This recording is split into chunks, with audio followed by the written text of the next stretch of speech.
Welcome back here today on the beautiful campus of Florida Panhandle Technical College. We're enjoying sunny, warm, dry weather, but it's so easy to forget that just to the west of us in Texas on the coast, they are not even starting the recovery process from their latest hurricane, still getting lots of water dumped on them. Our guest today is Forrest Smith, Executive Director of West Florida Baptist Association. When we come back, we're going to talk a little bit about the disaster team associated with West Florida Baptist. We're going to talk a little bit about the needs. I know that there's a lot of activity right now, especially on social media, people trying to collect foodstuffs, people trying to get together groups of people to go. It may be advantageous to watch this because at the end of the day, they are not really going to need the bulk of that help for a little while to come. In any case, when we come back, we're going to talk to Forrest about what is the West Florida Baptist Association disaster team and probably shed some light on this kind of a situation. Everybody wants to give. Make sure you're doing it in the most prudent fashion. We'll be right back.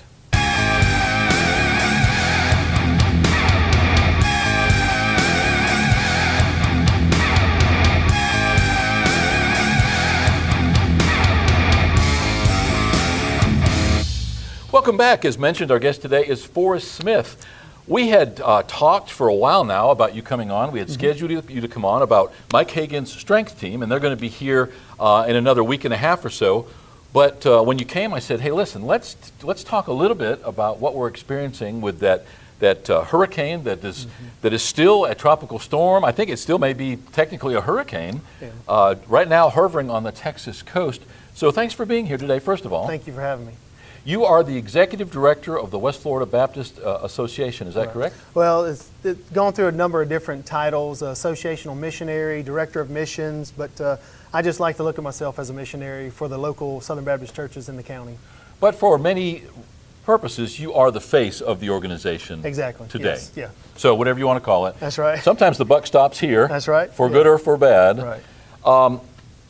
We have talked in the past about disaster preparedness. We've talked to Red Cross about preparing for a storm, preparing for a hurricane, if there is any such thing. We've also talked about the prudence of when preparing is not enough, just to simply leave the area.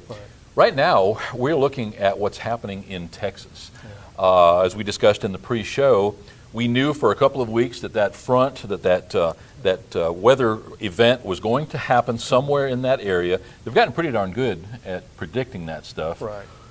The worst probably kind of storm, it strengthened as it approached shore, which is the opposite of what it generally does. Right. And more importantly than that, it's hovering right where it is, dumping a lot of water. Let's fast forward first to disaster relief. What does West Florida Baptist Association provide to that extent, and what is your mission when we start talking about that? Well, we focus on cleanup and recovery. There's a lot of different areas of disaster relief, and through the Florida Baptist Convention and even through the North American Mission Board, which kind of oversee all the disaster relief responsibilities and relief efforts across the country, or even internationally, they've been able to serve. But we primarily have volunteers that help in the cleanup and recovery. And so that means in a case like this, where there's a lot of flooding, when the waters subside and assessors are able to go in and determine the needs, teams will come from all over the country.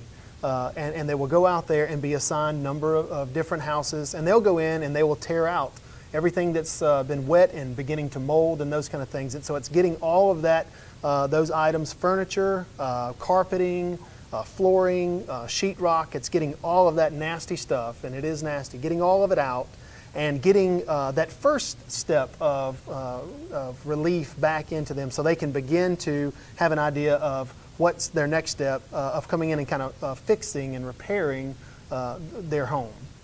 When was the last time that you guys mobilized? Did you do anything during Umberto?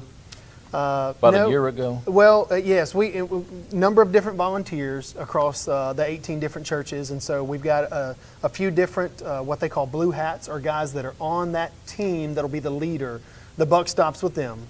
They are the ones that determine exactly how a job is done and to fill out all the paperwork, administrative paperwork, and so forth.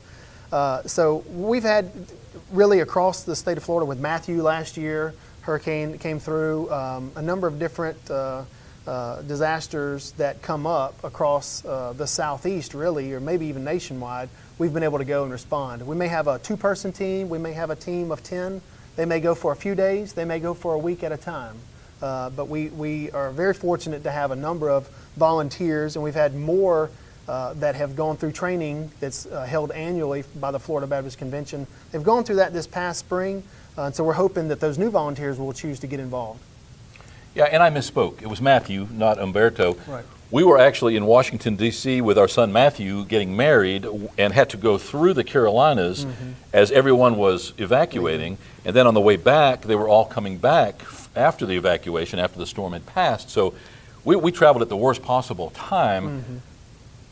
So if I understand you correctly, you guys wouldn't necessarily go right now because at this point, at least on the Texas coast, they haven't even finished dumping water yet. Right. They're still waiting on the storm to move out of there, and really the waters have to subside. You know, there's initial efforts to be able to clean up roads so you can get in and assess and those kind of things.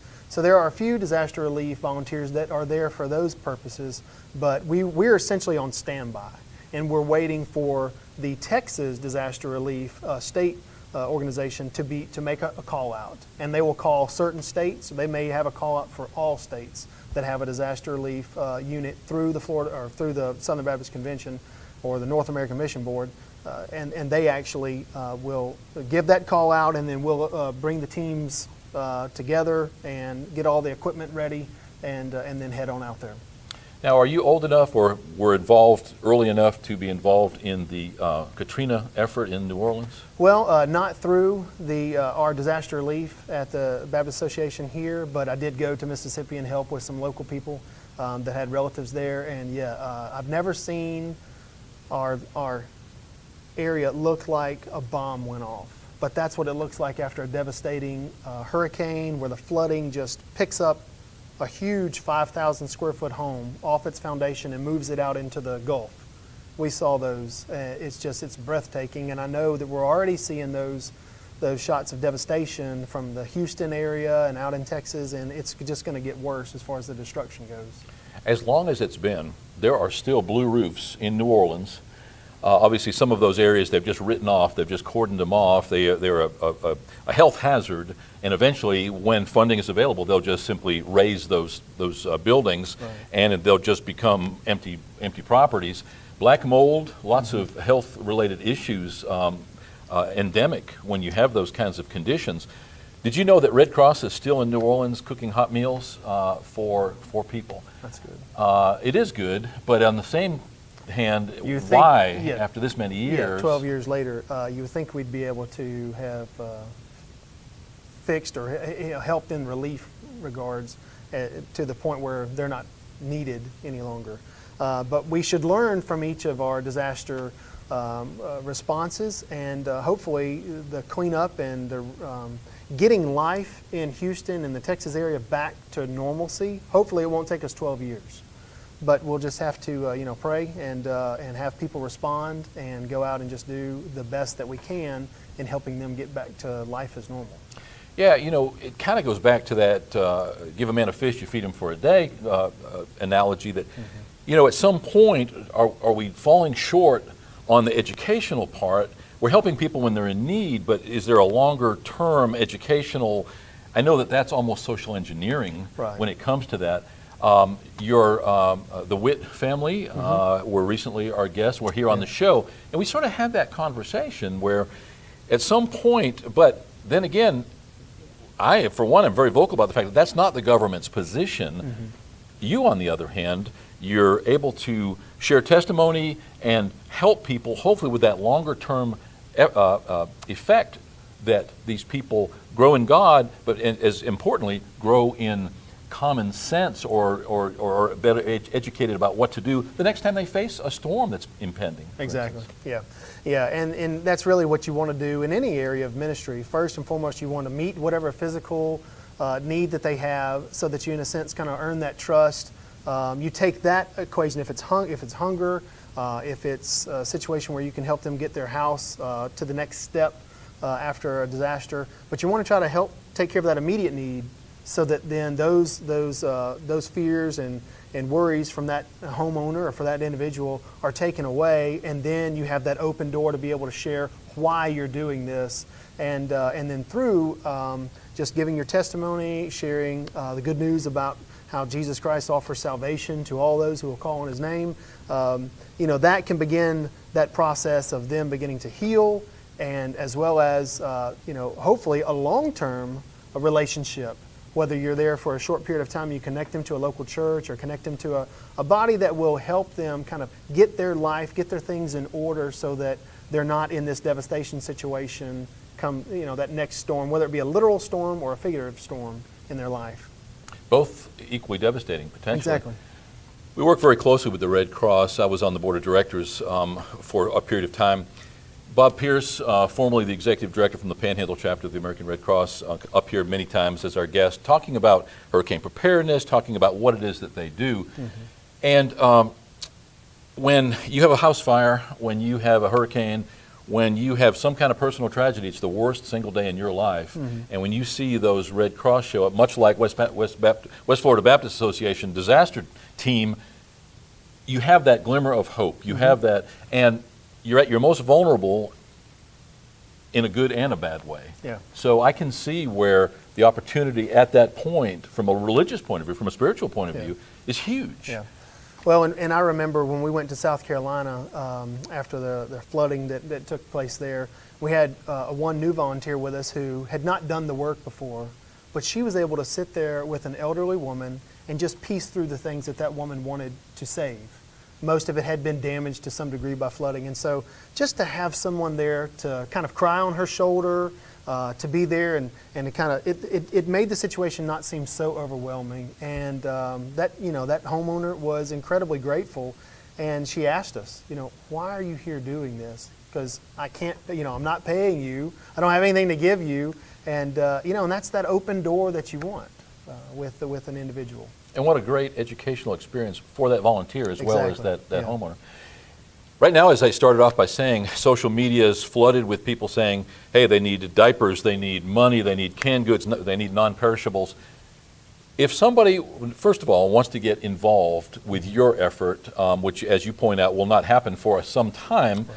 If they wanted to know more about West Florida Baptist Association's disaster team, if they want to maybe find out how they can get involved, what's the best way for them to get in touch with you? Best way is for them to give us a call at our office, 638-0182. Our office is located on Brickyard, 1641 Brickyard Road, just down from the high school. And to come by and just chat. And we have a disaster relief barn with a tractor trailer and then a trailer full of relief tools and so forth that will most likely be taken out there to Texas. Pretty much anytime we deploy, they are going with us. And just come by and see what it is that we do. Certainly they can go online and they can find information out on the North American Mission Board website, again, that oversees all of the Southern Baptist disaster relief. They can go to the Florida Baptist Convention's website as well. But hand-to-hand, face-to-face information is best. They do training once a year. Sometimes the local body that is overseeing, like this case, it would be Texas, that are overseeing our disaster relief efforts. They allow, in some cases, non-trained volunteers if they're working with trained volunteers. And the training, again, takes place in the spring, early summer. And pretty much I can see that this one's going to be all hands on deck, so they're going to need everybody. And so if someone is interested in helping, give us a call, touch base with us. There's a lot. Think of anything that you need right now. They're going to need that out there. So you can begin to accumulate those supplies and materials, but finding the best way to get it out there. Sometimes we'll have a church that will just take a big bus full of stuff and take it out there and drop it off. But yeah, you definitely have to make sure that you're doing the right thing and not just throwing money at something and not really knowing how that money is going to get to those who need it the most. Like Commander, if somebody wants to make a donation now, if they don't want to wait until we find out what the exact needs are, obviously money is always accepted. Same process. Same process. We would funnel any money to the Florida Baptist Convention and their direct disaster relief. That money will help those that are choosing to go out there and volunteer. It will help not only their supplies, material to go do the work, but also the efforts that are out there. And then, folks could obviously give to the local association and our team, because we'll have supplies, we'll have different things that are needed as we get out there. But wanting to get it into the hands of the the homeowners, the residents that are out there in South Texas. There'll be a number of different ways, and the Houston and the Texas officials normally set that up online and make those public service announcements available. I know you came here to talk about something entirely different, but I appreciate you taking the time. I think it's important. So often, you know, and we say many times over, this is a giving community, and I'm sure that everybody in any community, anywhere, can say the same thing about their respective community. Sometimes, though, just giving is not what the important thing is. It's being targeted. It's giving what is important, what's needed at the right time to the right people. Exactly. And sometimes you can spin your wheels or maybe even get taken. There's never any time when we have more scams going on than when there are hurricanes, bad storms, floods. You've got unlicensed contractors and all kinds of stuff going on. There's lots of ways to get yourself into trouble. Right. More importantly, what we're talking about is for people to give money to those who don't have the best interests of those who really need it at heart. So again, thanks for taking that time. Thank you for having me. And if you do end up finding yourself going that way on your own, be careful and God be with you. Thank you. Thanks for all you do. Thank you. Appreciate you. Our guest today has been Forrest Smith. I don't know what his title is. He's with the West Florida Baptist Association. I call him the executive director. He said he's the head missionary. He's the guy that you want to talk to if you want to find out more, in this case, about the flood relief. I say flood relief, it's a hurricane event, but right now we're talking about the biggest single issue being water. We've had small floods right here in Chipley. As a matter of fact, through Forrest's organization, we've done interviews with people who were here in Chipley helping those in low-lying areas to rebuild after the relatively small flooding we have here. Can you just imagine what's going on in South Texas right now? We'll be right back.